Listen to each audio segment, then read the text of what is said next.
Oh, la Gemara d'aujourd'hui, Ketubot 5a. La Gemara dit comme ça.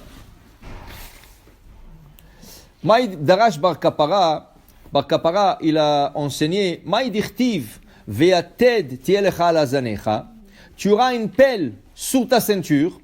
Altikre Azanecha Ela Oznecha. Il ne faut pas lire sur ta ceinture, il faut lire sur ton oreille.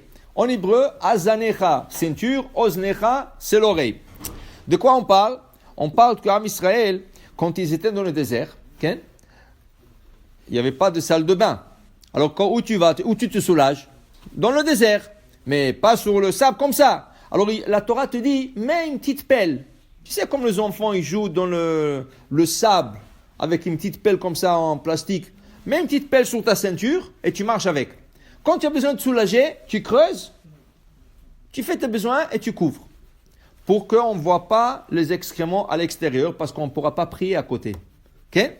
Alors la Gemara dit Bar Kapara, al tikrea zanecha, ela oznecha. Alors d'abord, avant qu'on arrive au discours de Bar Kapara, la question est-ce que la manne ne fonde pas dans le corps de l'homme? On dit le problème était, qu'est-ce qu'ils ont? Ils vont se plaindre. Ils vont se plaindre, est-ce qu'il est possible pour un humain de ne pas aller dans la salle de bain pour ne pas soulager? Ils ont dit un jour, ce man-là, il va pourrir dans leurs intestins. Alors, qu'est-ce qu'ils ont? Ils se sont plaints de ça. Et ils ont dit, c'est pas possible. Alors, on voit de là qu'ils n'allaient pas dans la salle de bain. Pourquoi? Parce que la manne était 100% mangée, énergie, tout ce que tu veux, sans déchets. Alors, pourquoi on a besoin d'un zanecha? Yated. Pourquoi tu as besoin d'une pelle? Qui c'est qui soulage Bechlal? On n'a pas besoin. Disent les commentateurs, on parle ici de tout le manger et les fruits qu'ils ont achetés chez les Goïm. Quand dans le désert, quand ils stationnaient des fois à côté de marchés, à côté des villes. Alors qu'est-ce qu'ils faisaient? Il allait chez le bédouin là-bas, on va acheter des pommes, on va acheter de ça. Alors ils mangeaient des autres choses à part la manne. Ils ne mangeaient pas que la manne, ils mangeaient des autres choses. Pour ces choses-là, ils allaient à la salle de bain. Et là, venu la mitzvah, ve'atet yelecha azanecha. Alors dit, comment? Il n'y avait pas seulement la manne. Ceux qui voulaient manger des fruits et des autres choses, l'achetaient en route. Ils l'achetaient en route. Par exemple, si on prend l'exemple de Midian, comment les filles de Midian ont attrapé le Bnei Israël, le jeune garçon, les 24 000 garçons, dans un marché. Ils ont fait un marché, eux ils sont partis là-bas acheter, parce qu'ils achetaient des marchandises en route. Ils achetaient des marchandises en route, mais ce n'est pas tout le monde. Il y en a qui étaient satisfaits avec la manne. Tu n'avais pas besoin d'acheter de manger. Mais ceux qui avaient une ta'ava, ceux qui avaient des désirs de manger une pomme, ils ne voulaient plus manger que la manne, alors ils achetaient. Alors eux, ils avaient besoin de se soulager. Les autres, non. Ils avaient le droit de faire ça? Hein? Oui.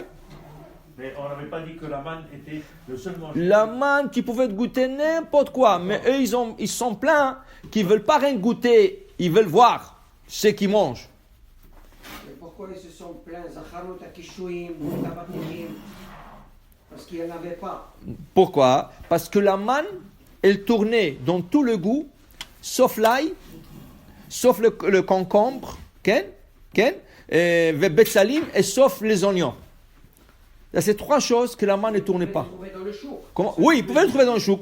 Si vous voulez le trouver dans le chouk, ils pouvaient le trouver. Il veut dire, pourquoi ils les ont pas achetés puisqu'ils étaient à leur portée? Ils pouvaient acheter. Pourquoi ils l'ont pas fait? Ah, ils sont pleins que la manne ne tourne pas dans ce goût-là. Ils sont pleins que la manne ne tourne pas dans ce goût-là. Et il n'y avait pas toujours accès au marché. Ils n'avaient pas toujours accès au marché. Et pourquoi la manne ne tournait pas en ail, goût d'ail? Ou pourquoi la manne ne tournait pas en goût des oignons ou de concombre? Ils disent parce que Rashi dit, dans le parashat Ba'alotecha, il dit Rashi parce que c'est mauvais pour des femmes enceintes. Tout ce qui était mauvais pour les femmes enceintes, la manne ne donnait pas ce goût. Alors même si la personne voulait goûter, il ne pouvait pas le goûter. Alors maintenant, dire Bar Kapara, lui il prend le mot azanecha. Azenecha, c'est la ceinture sur laquelle tu accroches la pelle. Oznecha, ton oreille, qui veut dire quoi? Yated. Tu dois mettre comme un piquet dans l'oreille, qui veut dire quoi? שאם ישמע אדם דבר שאינו הגון, יניח אצבעו באוזניו. En passant, la Torah t'apprend, si tu entends quelque chose inapproprié, la shonara, ou une médisance, ou n'importe quoi, alors dans ce cas, tu mettras le doigt, qui est liated, qui a la forme d'un piquet, dans ton oreille. Ve'ainu dama Rabbi Elazar. C'est ainsi qu'a dit Rabbi Elazar, mipnema etzba'otav shel adam domot leitedot.